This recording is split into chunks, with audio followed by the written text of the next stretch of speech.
धनबाद में बीजेपी की परिवर्तन यात्रा में रक्षा मंत्री राजनाथ सिंह शामिल हुए। इस मौके पर राजनाथ सिंह ने लोगों को याद दिलाया कि झारखंड को अलग राज्य बनाने का काम पूर्व प्रधानमंत्री अटल बिहारी वाजपेयी ने ही किया था। उन्होंने कहा कि झारखंड में लगातार 10 साल का टर्म बीजेपी को दे दीजिए। सिंह ने दावा किया कि अगर बीजेपी को 10 साल काम करने का मौका मिला तो झारखंड विकसित राज्य बन जाएगा। उन्होंने कहा कि हेमंत सरकार से जनता अपने आप को ठगा हुआ महसूस कर रही है। हालात ये हो गए हैं कि मुख्यमंत्री हेमंत सोरेन को जेल तक जाना पड़ा। झारखंड राज्य आपने बनाया था। लंबे समय से झारखंड राज्य बनाने की मांग चल रही थी। बराबर कांग्रेस के लोग उसकी उपेक्षा करते रहे, लेकिन आपने देखा आदरणीय अटल बिहारी वाजपेयी जी की सरकार बनी। बहनों भाइयों, उस सरकार में मैं भी, या सड़क का जो मंत्री होता है भूतल परिवहन मंत्री, मैं भी उसमें मंत्री था। आदरणीय अटल बिहारी वाजपेयी ने कहा बिहार का जब तक यह हिस्सा झारखंड रहेगा इसका विकास नहीं हो सकता, और उन्होंने अलग से झारखंड राज्य बना दिया। जो काम कोई नहीं कर पाया उस काम को यदि किसी ने किया है तो भारतीय जनता पार्टी ने किया है, किसी दूसरे ने नहीं किया। छत्तीसगढ़ और झारखंड, उत्तराखंड, 3 राज्य एक साथ बने। क्या कारण है कि उत्तराखंड का विकास तेजी के साथ हो रहा है? क्या कारण है कि छत्तीसगढ़ का विकास तेजी के साथ हो रहा है? क्या कारण है कि झारखंड का विकास नहीं हो पा रहा है? आप स्वयं इस संबंध में विचार करें। ज्यादा कुछ नहीं कहना चाहूंगा बहनों भाइयों, और मैं केवल एक टर्म की मांग आपसे नहीं करने आया, बल्कि इस बार यदि मैं आपसे कहने आया हूं तो मेरे बहनों भाइयों, झारखंड में लगातार 10 वर्ष की हमारी सरकार दे दीजिए। लगातार 10 वर्ष की 2 टर्म केवल हमको दे दीजिए। यदि हम झारखंड को लाकर इस हिंदुस्तान का एक विकसित राज्य न बना दें तो उसके बाद आप भारतीय जनता पार्टी को कभी और भी बन जाए। पिछले चुनाव में झारखंड मुक्ति मोर्चा की सरकार बन गई। जनता ने झारखंड मुक्ति मोर्चा को मौका दिया। बहनों भाइयों, जनता अपने को ठगा हुआ महसूस कर रही है, और इस झारखंड मुक्ति मोर्चा की सरकार ने भ्रष्टाचार के एक नए रिकॉर्ड कायम किए। मुख्यमंत्री को जेल जाना पड़ा। बहनों भाइयों, मुख्यमंत्री प्रदेश का नेता होता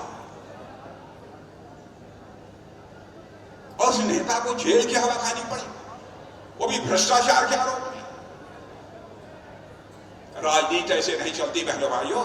मैं बार बार कहता हूं, राजनीति लोक लाज और मर्यादाओं से चलती है। वहीं राजनाथ सिंह ने धनबाद की जनता को मोदी सरकार के कामकाज के बारे में भी बताया।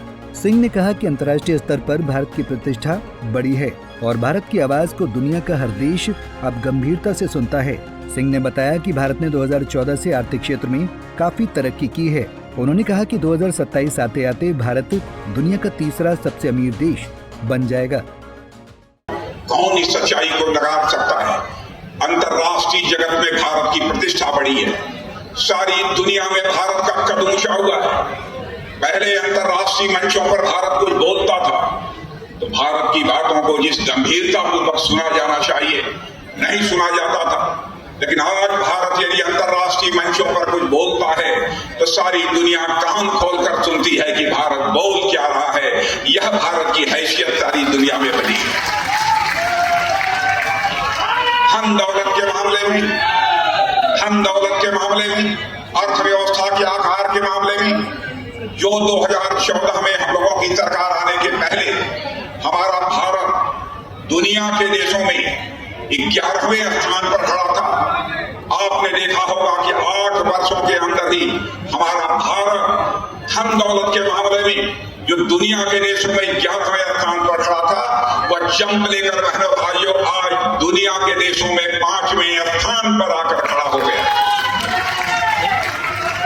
और मैं आज आपको यकीन दिलाकर जाना चाहता हूं, मैं ही नहीं, भारत के बड़े बड़े अर्थशास्त्री अब इस बात का दावा कर रहे हैं कि भारत जितनी तेजी के साथ आगे बढ़ रहा है, अब इस सच्चाई को भी दुनिया की कोई ताकत नकार नहीं सकती है। 2027 आते आते आज के 2.5-3 साल के अंदर ही धन दौलत के मामले में हमारा भारत दुनिया के टॉप 3 कंट्रीज में आकर खड़ा हो जाएगा मेरे बहनों भाइयों। झारखंड में कुछ महीनों बाद विधानसभा चुनाव होना है।